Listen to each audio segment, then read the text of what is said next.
Ay maşallah. Salam inşallah. Salam. Necəsiniz?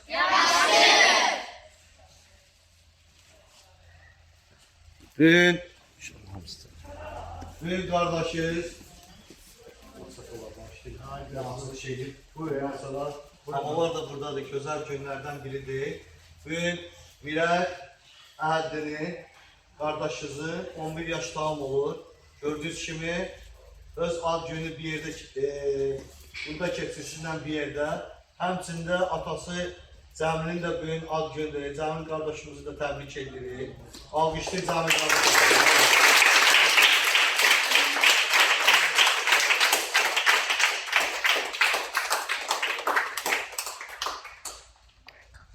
Gel Cəmil kardeşimizi təbrik edirik. Allah özünə öyle can sağlığı versin. Bildiğiniz kimi Mirət artıq neçə idi Yunan-Roma güləşi ilə məşğuldur. Şükürlər olsun Allaha, inkişafı göz qabağındadır. Çox həvəslə, nizam-intizamla məşq edir. İnşallah mən elə bilirəm ki, Mirət məqsəd qoyub ki, Olimpiya çempionu olsun, Azərbaycan bayrağını ən yüksəklərə qaldırsın.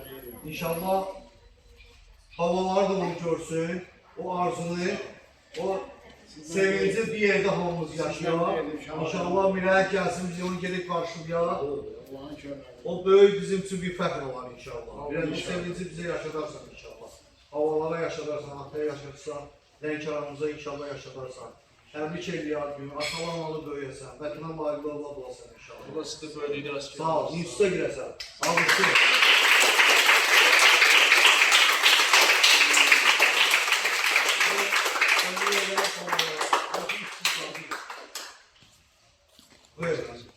Yaxından gəlsin. O gün olsun yine babamın balası. Avrupa çempionu olasan. Hamımız yükle yine sana tebrik ediyor. Sana bunu arzuluyor. Amin inşallah.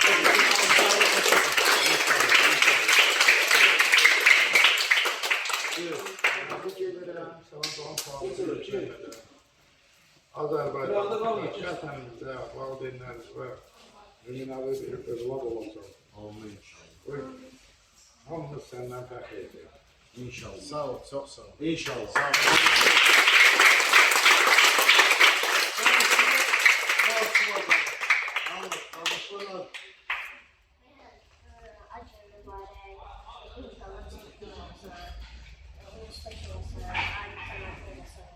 İnşallah.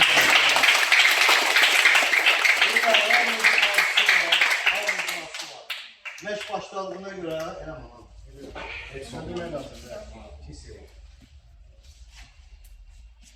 İndi Mirəli ad gün mahnısından hamını eləyib, təbrik et. Birinci şamı üfür.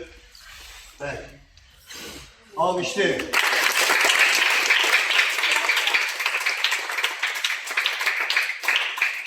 Ad gün mahnısından Mirəli qardaşımızı təbrik edirik. Buyurun. Amin.